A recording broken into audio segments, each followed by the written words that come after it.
This is Scott the Fix-It Guy. Today we have a Whirlpool top-loading direct drive machine, and we're going to be removing the agitator. So we're going to pry up the standard head screwdriver, this little dust cap, and then we're going to use a 13 millimeter socket with an extension to remove the little bolt that's holding on the agitator. We're going to go lefty-loosey. Might be on there pretty tight. And it's a long bolt, so there's quite a bit of threads to spin out.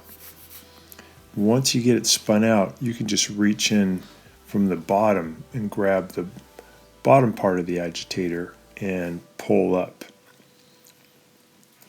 Probably good to reach in with two hands so you have a little bit more leverage, and it should come loose. You might be removing the agitator because you want to do a clutch replacement and you have to pull the transmission out, and to get the transmission out you have to first remove the agitator.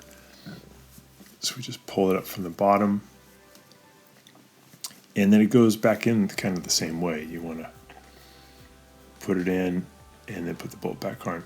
This is just removing these two little parts that are underneath the agitator that are important to remove if you want to pull out the transmission later. So hopefully that's been helpful to you to get the agitator off. Thanks so much for watching, and please subscribe when you get a chance.